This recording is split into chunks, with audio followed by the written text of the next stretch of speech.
I woke up on what should have been the happiest morning of my life with a text message that shattered everything. We're not coming. We don't accept your partner. Don't expect us there. My parents had chosen prejudice over their own daughter's wedding day, and I stood there in my apartment in downtown Seattle, staring at those cold words on my phone screen while the autumn rain hammered against the windows like 1,000 tiny fists trying to break through the glass. My hands were shaking so badly, I nearly dropped the phone, and I could feel my chest tightening with a mixture of rage and grief that made it hard to breathe. 28 years of being their daughter, of family dinners and birthday celebrations and holiday traditions, and it all came down to this. A text message. Not even a phone call. Just cold, impersonal letters on a screen telling me that their love had conditions I could never meet. If you're hearing this story and it's resonating with you, I'd really appreciate it if you could click that subscribe button right now. We're working hard to reach our goal of 1,000 subscribers, and your support means everything. Just hit that red subscribe button below this video and join our community. It takes 2 seconds, and it helps us keep sharing these real stories that matter. My partner Alex found me sitting on the edge of our bed, still in my pajamas, tears streaming down my face, even though I was trying so hard not to cry. Alex has this way of knowing exactly what I need without me having to say a word, and in that moment, what I needed was someone to hold me together while I fell apart. "They're not coming," I whispered, and my voice cracked on the words like ice breaking under too much weight. "They said they don't accept you. They're not coming to our wedding." Alex pulled me close, and I could feel the steady rhythm of their heartbeat against my cheek, that reassuring thump, thump, thump that reminded me I wasn't alone in this, that I had chosen to build a life with someone who actually saw me, who loved me without conditions or ultimatums disguised as concern. The wedding was supposed to be in 2 weeks. We'd been planning it for 8 months, ever since we got engaged on a hiking trip to Mount Rainier, where Alex got down on one knee at sunrise with the mountain turning pink and gold behind them and asked me to spend forever together. I'd said yes without hesitation because being with Alex felt like finally coming home after years of wandering in the wilderness trying to figure out who I was supposed to be. My parents had been lukewarm about the engagement from the start, asking uncomfortable questions and making pointed comments about taking time to really think about this and making sure you're not making a mistake you'll regret. I'd ignored the warning signs because I desperately wanted to believe that when it came down to it, when they saw how happy I was, they would choose me over their prejudices. I was wrong. My mother called 3 hours later, and I almost didn't answer because I could see her name flashing on my screen and I knew that whatever she was about to say would only make things worse. But some part of me still hoped that maybe she was calling to apologize, to say they'd reconsidered, to tell me that of course they'd be there because I was their daughter and nothing mattered more than that. "Sarah, we need to talk about this situation," she said, her voice tight and controlled in that way she has when she's convinced she's right about something and no amount of reasoning will change her mind. "Your father and I have discussed this extensively, and we simply cannot support this wedding. We love you, but we cannot condone this choice you're making." Make sure to hit that subscribe button if you haven't already, folks. Your subscription really does make a difference in helping this channel grow, and we're so close to reaching 1,000 subscribers. Just click subscribe and be part of this journey with us. "Condone my choice?" I repeated, and I could hear my voice rising even though I was trying to stay calm. "Mom, I'm marrying the person I love. This isn't some rebellious phase or mistake. This is my life." She sighed, one of those long, suffering sighs that suggested she was being incredibly patient with an unreasonable child. "Sarah, you know how we feel about this. We raised you with certain values, and this goes against everything we believe in. If you go through with this wedding, you're choosing to reject those values, and we can't be there to witness that." The rain was still pounding against the windows, and somewhere in the distance, I could hear a siren wailing through the Seattle streets, and I thought about how that sound perfectly captured how I felt in that moment. Like an emergency. Like everything was wrong and help was too far away to matter. "So that's it?" I asked. "You're just not coming? You're going to miss your only daughter's wedding because you don't approve of who I'm marrying?" There was a long pause, and I could hear my father's voice in the background saying something I couldn't quite make out. "We're hoping you'll reconsider," my mother finally said. "Postpone the wedding. Give yourself more time to think about whether this is really what you want. If you do that, we can talk about this like adults." I hung up on her. I'd never done that before in my entire life, but I pressed the red button and ended the call because I couldn't listen to another second of her trying to disguise her prejudice as parental concern. Alex and I spent the rest of that day making phone calls and sending messages to everyone who was invited to the wedding, letting them know that my parents wouldn't be attending. My best friend Marcus, who I've known since college, called me back immediately. "Are you kidding me right now?" he said, his voice full of the kind of righteous anger that only a true friend can muster on your behalf. "They're really not coming? Sarah, I'm so sorry. This is unbelievable." Marcus had been one of the first people I came out to, years before I met Alex, and he'd been nothing but supportive from day one. "I'm still getting married," I told him, trying to sound more confident than I felt. "Nothing's changed. I'm still marrying Alex in 2 weeks, and it's going to be beautiful, and my parents can stay home and miss it if that's what they want to do." Please take a moment to subscribe to our channel if you're finding value in this story.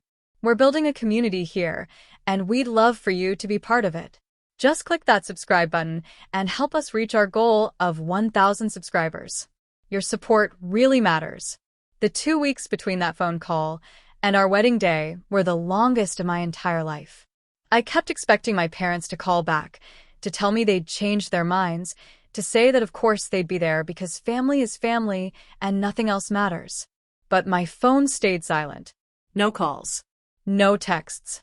Nothing. It was like I'd ceased to exist for them. Like 28 years of being their daughter had been erased because I dared to choose happiness over their approval. I found myself going through old photo albums late at night, looking at pictures of family vacations and birthdays and Christmases, trying to understand how the parents who had taken me to Disneyland for my 8th birthday and cried at my high school graduation could be the same people who were choosing to miss my wedding. Alex caught me crying over a photo album at 2 in the morning exactly 1 week before the wedding. "Come back to bed," they said gently, sitting down next to me on the couch and putting an arm around my shoulders. "Looking at old pictures isn't going to make this hurt less." I leaned into them, grateful for the warmth and solidness of their presence. "I just don't understand how they can do this," I whispered.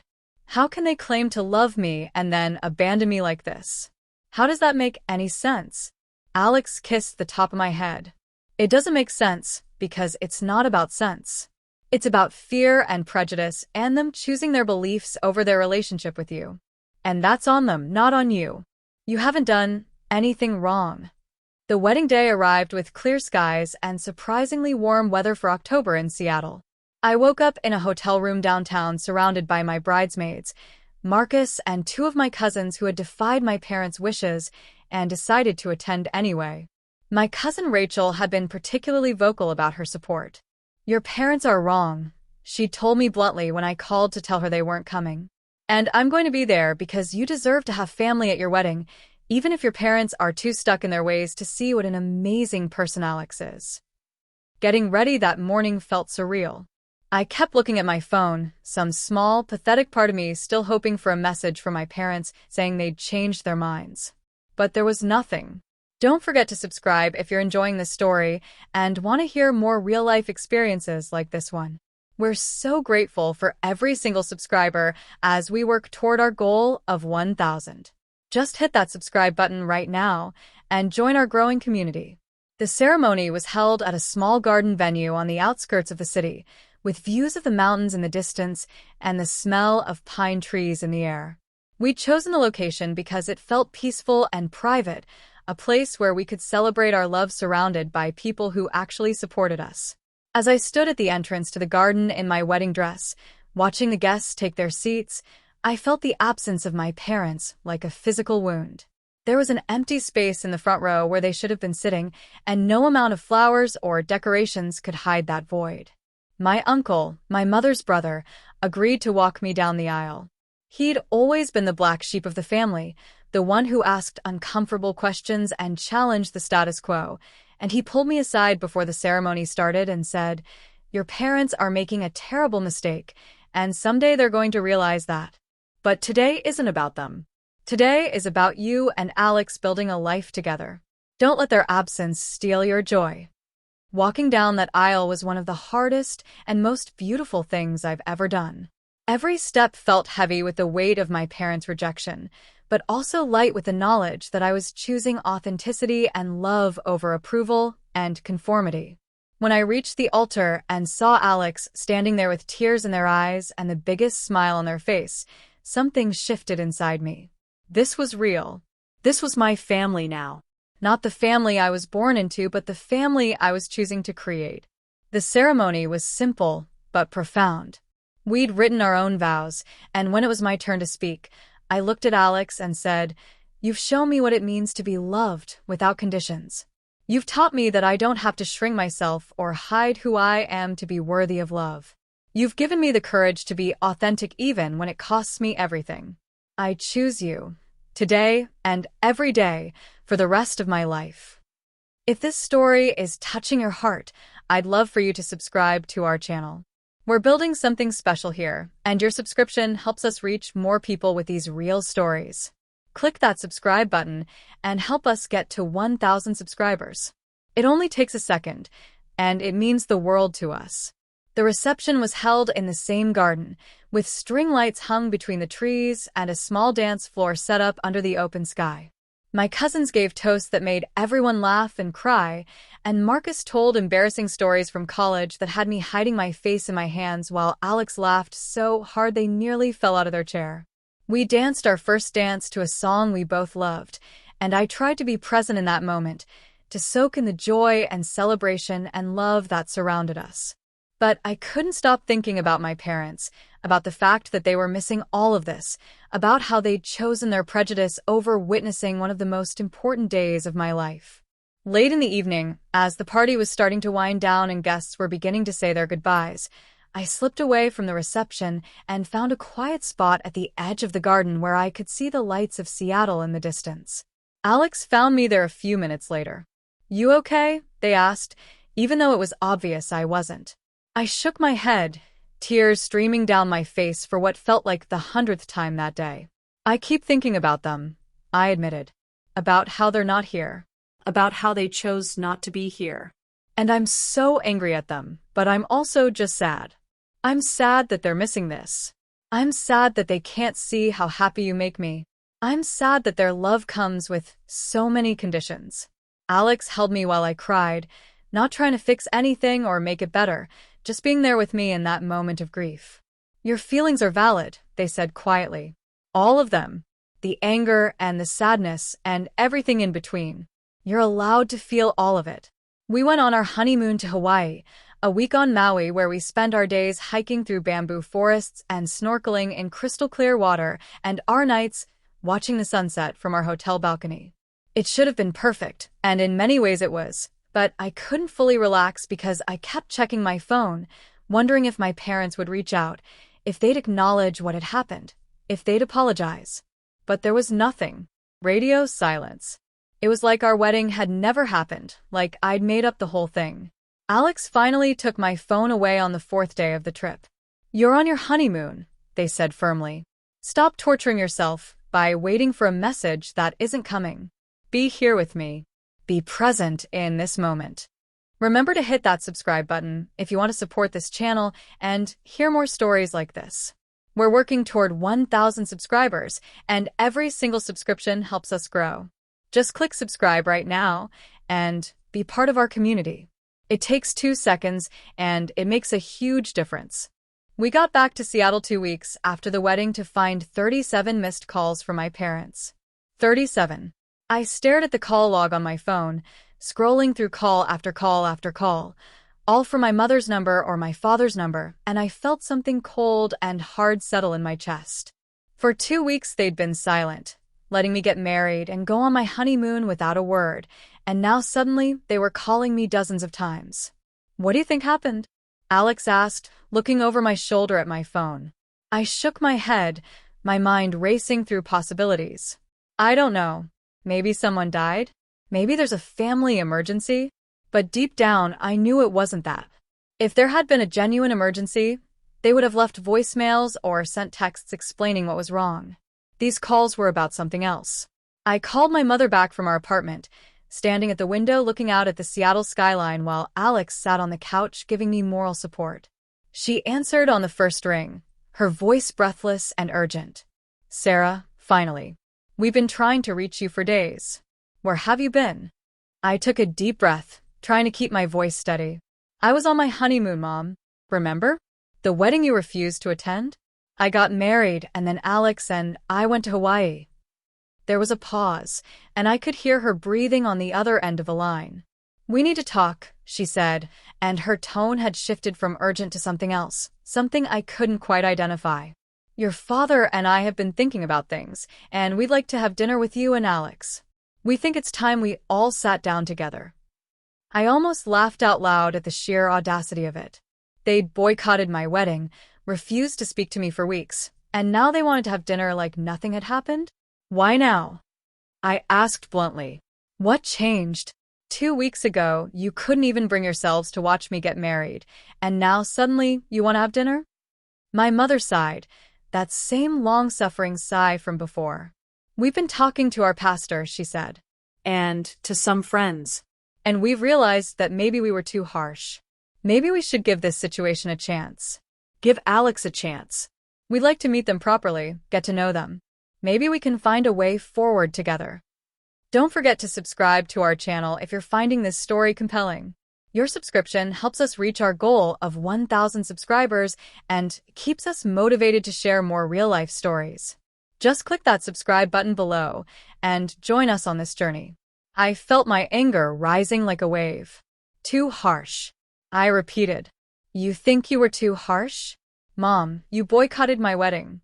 You missed one of the most important days of my life because you couldn't accept the person I love. And now you want to have dinner and get to know Alex properly?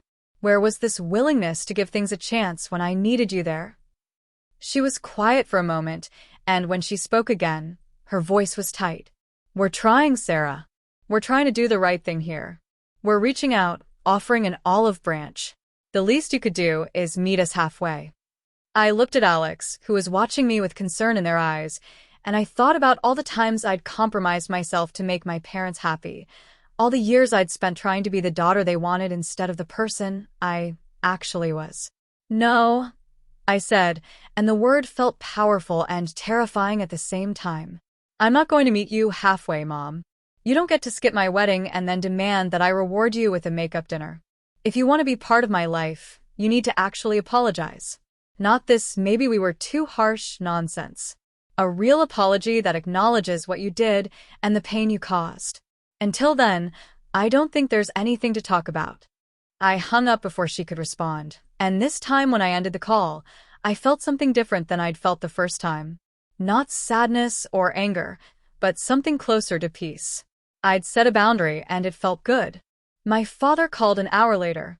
I almost didn't answer, but I was curious to see if his approach would be different from my mother's.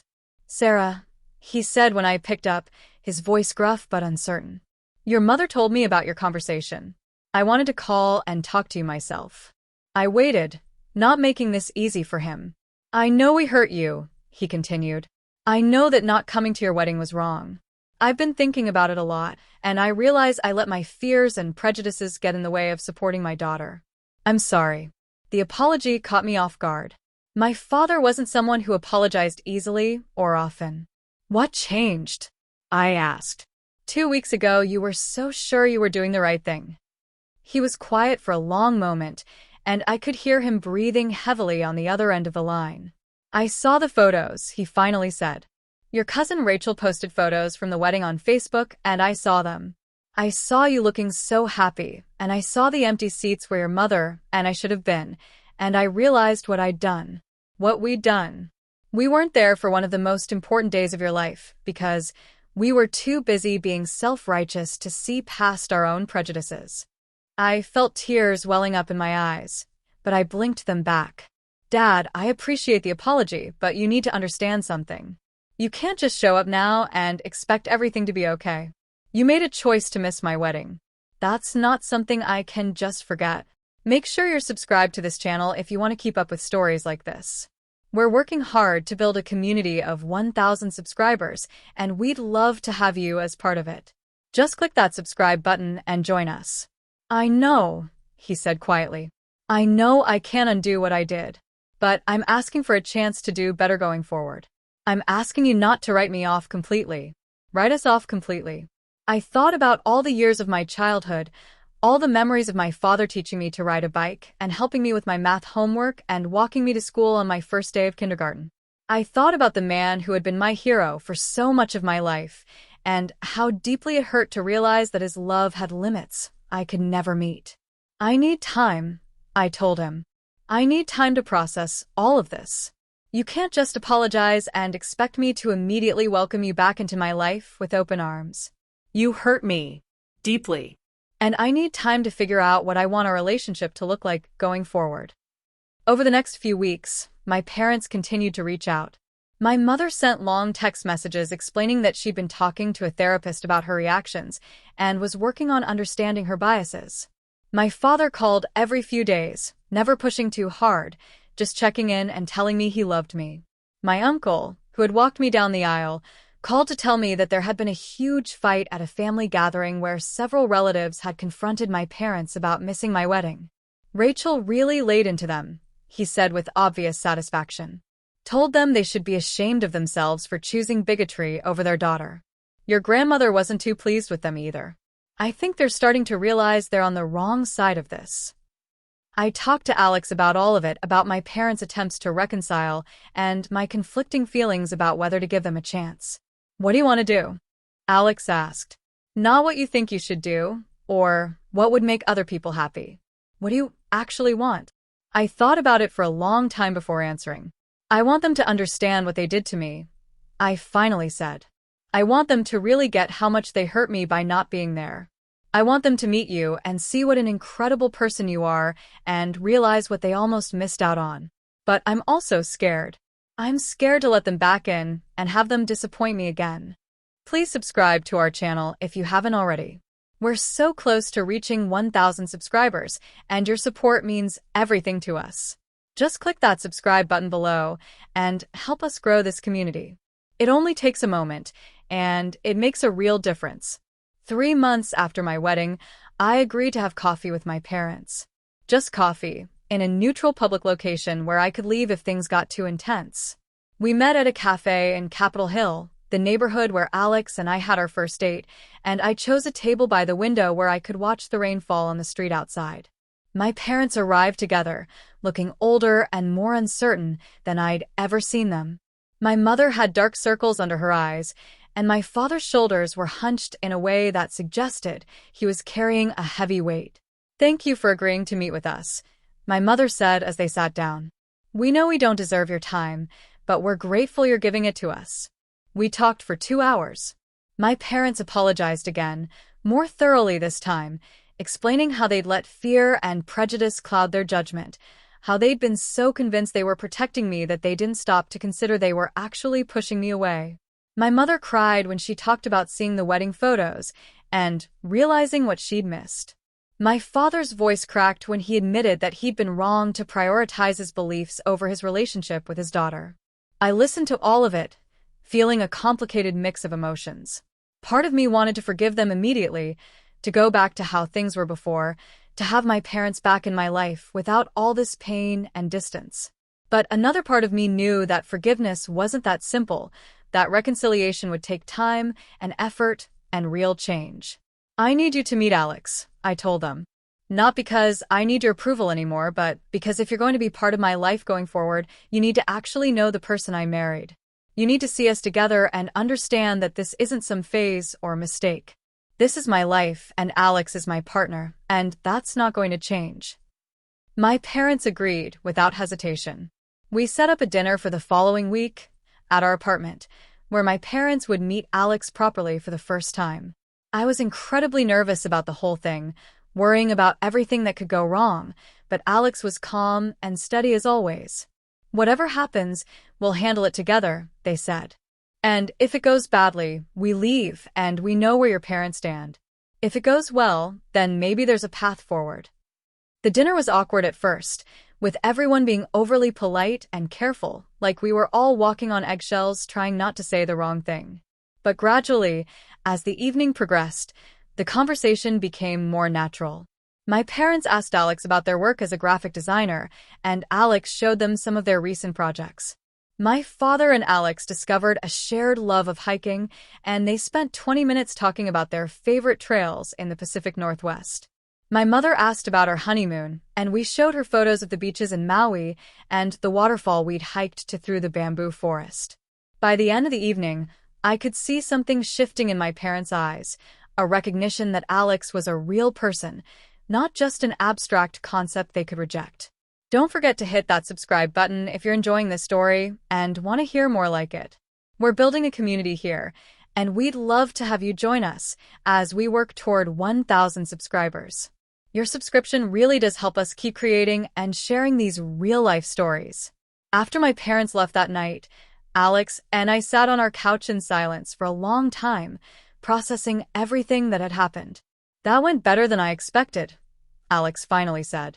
"They actually made an effort. Your dad was really engaged when we were talking about hiking." I nodded, feeling emotionally exhausted but also cautiously hopeful. They did make an effort, but I'm still angry at them. I'm still hurt, and I don't know if I can ever fully forgive them for missing our wedding. Alex took my hand. "You don't have to forgive them right now. You don't have to forgive them ever if you don't want to. Forgiveness isn't mandatory, and it doesn't happen on anyone else's timeline. You get to decide what you want your relationship with them to look like going forward." Over the following months, my relationship with my parents slowly began to rebuild. They invited us to family dinners, and we went, cautiously at first, ready to leave if anyone said anything offensive or hurtful. But my parents were on their best behavior, and gradually I could see that they were genuinely trying to change, to unlearn the prejudices they'd held for so long. My mother started reading books about acceptance and diversity, and she'd call me to discuss what she was learning. My father went to a PFLAG meeting, and he told me afterward that hearing other parents talk about their LGBTQ children had opened his eyes to how much damage rejection could do. They weren't perfect, and there were still moments where they said something insensitive or fell back into old patterns of thinking, but they were trying, and that mattered. A year after my wedding, my parents asked if they could throw us a belated reception. "We know we can't undo missing your wedding," my mother said, "but we'd like to celebrate your marriage properly. We'd like to host a party where all our family and friends can come together and toast to you and Alex. If you'll let us." I was torn about the idea. Part of me wanted to say no, to tell them they'd had their chance, and they'd blown it. But another part of me recognized this as an important gesture, a public acknowledgement from my parents that they accepted my marriage and wanted to celebrate it. After talking it over with Alex, I agreed. If you've made it this far in the story, please take a moment to subscribe to our channel. We're so grateful for every single subscriber as we work toward our goal of 1,000. Just click that subscribe button right now and be part of our growing community. It means more than you know. My parents were in the waiting room, just like my mother had promised. When we were ready for visitors an hour after the birth, they came in together looking nervous and excited. My mother gasped when she saw the baby, bringing her hand to her mouth. "Oh, Sarah, she's beautiful. She's absolutely perfect." My father stood back at first, like he wasn't sure if he was allowed to approach, until I said, "Dad, come meet your granddaughter." He came closer and looked down at the baby in my arms with such tenderness in his eyes. "Hi there, little one," he said softly. "I'm your grandpa, and I promise I'm going to be here for everything. Every birthday and every school play and every scraped knee. I'm going to show up for you the way I should have shown up for your mom." We named her Emma Rose, and she's 3 months old now. Being parents is exactly as terrifying and exhausting and wonderful as everyone said it would be. We're sleep-deprived and overwhelmed and more in love than we've ever been.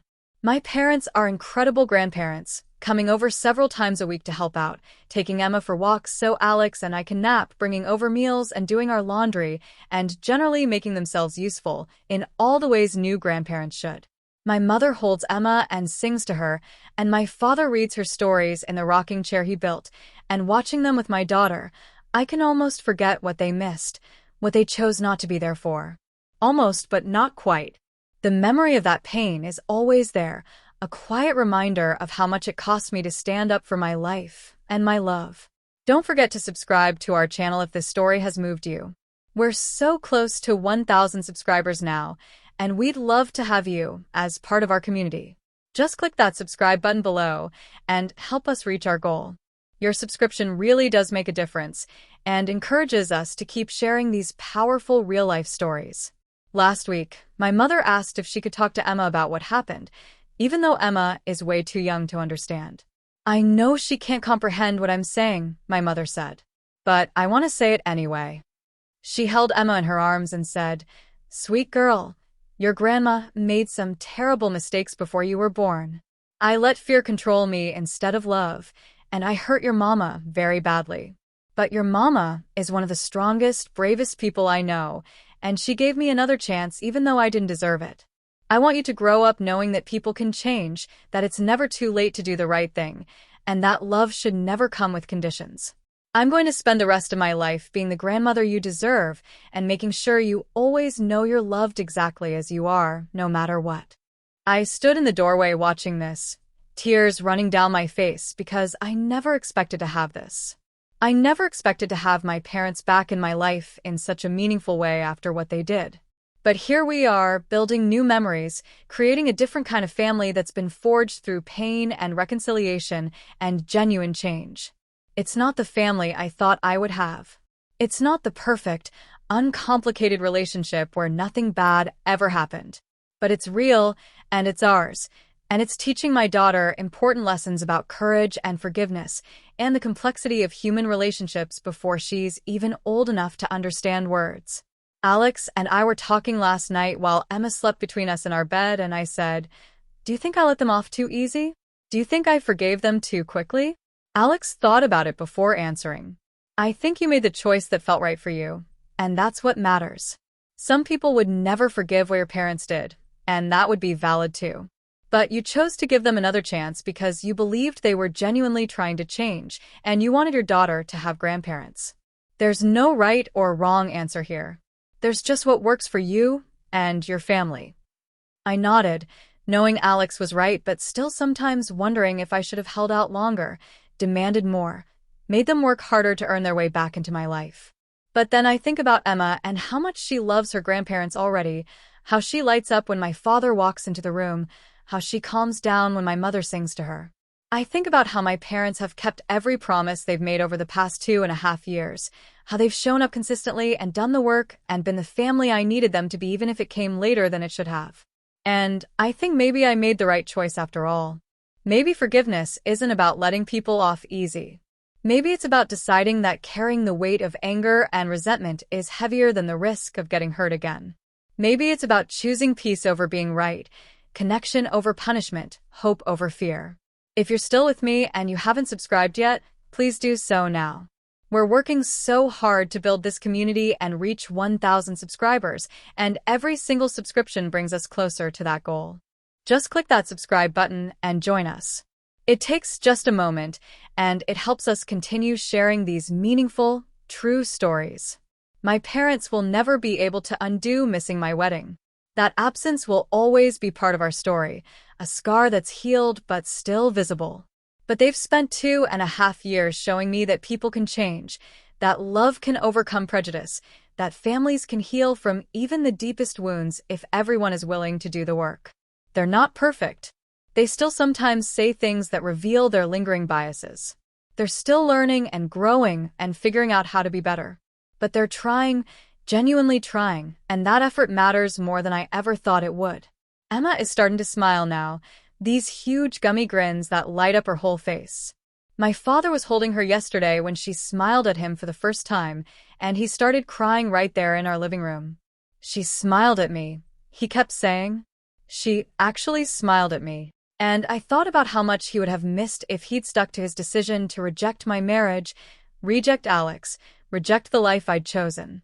He would have missed this grandchild who is so pure and perfect and full of potential.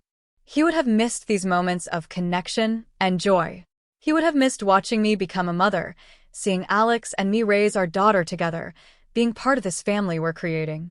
He almost threw all of that away because of prejudice, and the fact that he didn't, the fact that he found his way back, is something I'm grateful for even though the journey to get here nearly broke me. I don't have all the answers about forgiveness and reconciliation and how to navigate damaged relationships. I'm figuring it out as I go, making decisions based on what feels right in the moment while hoping I'm not making terrible mistakes that I'll regret later. But I know this much. I know that standing up for myself and marrying Alex even when my parents said they wouldn't attend was the right choice. I know that setting boundaries and making my parents work to earn their way back into my life was necessary. I know that giving them a second chance once they showed genuine remorse and commitment to change was worth the risk. And I know that building this complicated, imperfect, hard-won family is better than the alternative of carrying bitterness and anger for the rest of my life. Please subscribe to our channel if you've connected with this story. We're almost at 1,000 subscribers, and your support makes it possible for us to keep creating and sharing these real, honest stories from real people's lives. Just click that subscribe button right now and be part of our journey. Thank you for listening. Looking back now at that text message on what was supposed to be my wedding day, at those cold words telling me my parents wouldn't attend because they didn't accept my partner, I can see it as a turning point rather than just a moment of pain. It was the moment I had to choose between living authentically and having my parents' approval. I chose authenticity, and it cost me everything for a while. But eventually, it gave me something even more valuable. A relationship with my parents that's based on truth rather than pretense, on acceptance rather than tolerance, on love that's been tested and proven rather than love that was never challenged. My wedding day was one of the hardest days of my life because of who wasn't there. But my life now is richer and fuller because of the journey that absence forced me to take. Emma is crying now, needing to be fed, and I need to go take care of her. But before I do, I want to say one more thing. If you're reading this and you're struggling with family rejection, if your parents or siblings or relatives have abandoned you because of who you are or who you love, please know that you're not alone. Please know that their rejection says everything about their limitations and nothing about your worth. Build your own family if you need to. Find people who celebrate you. Choose authenticity over approval. And if your family eventually comes around like mine did, that's wonderful. But if they don't, you'll be okay because you'll have built a life that's true to who you are, and that's worth more than any conditional acceptance ever could be. You deserve to be loved fully, completely, without conditions or ultimatums. Don't settle for anything less. I don't have all the answers about forgiveness and reconciliation and how to navigate damaged relationships. I'm figuring it out as I go, making decisions based on what feels right in the moment while hoping I'm not making terrible mistakes that I'll regret later. But I know this much. I know that standing up for myself and marrying Alex even when my parents said they wouldn't attend was the right choice. I know that setting boundaries and making my parents work to earn their way back into my life was necessary. I know that giving them a second chance once they showed genuine remorse and commitment to change was worth the risk. And I know that building this complicated, imperfect, hard-won family is better than the alternative of carrying bitterness and anger for the rest of my life. Please subscribe to our channel if you've connected with this story. We're almost at 1,000 subscribers, and your support makes it possible for us to keep creating and sharing these real, honest stories from real people's lives. Just click that subscribe button right now and be part of our journey. Thank you for listening. Looking back now at that text message on what was supposed to be my wedding day, at those cold words telling me my parents wouldn't attend because they didn't accept my partner, I can see it as a turning point rather than just a moment of pain. It was the moment I had to choose between living authentically and having my parents' approval. I chose authenticity, and it cost me everything for a while. But eventually, it gave me something even more valuable. A relationship with my parents that's based on truth rather than pretense, on acceptance rather than tolerance, on love that's been tested and proven rather than love that was never challenged. My wedding day was one of the hardest days of my life because of who wasn't there.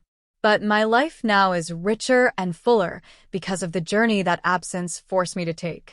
Emma is crying now, needing to be fed, and I need to go take care of her. But before I do, I want to say one more thing. If you're reading this and you're struggling with family rejection, if your parents or siblings or relatives have abandoned you because of who you are or who you love, please know that you're not alone. Please know that their rejection says everything about their limitations and nothing about your worth. Build your own family if you need to. Find people who celebrate you. Choose authenticity over approval. And if your family eventually comes around like mine did, that's wonderful. But if they don't, you'll be okay because you'll have built a life that's true to who you are, and that's worth more than any conditional acceptance ever could be. You deserve to be loved fully, completely, without conditions or ultimatums. Don't settle for anything less.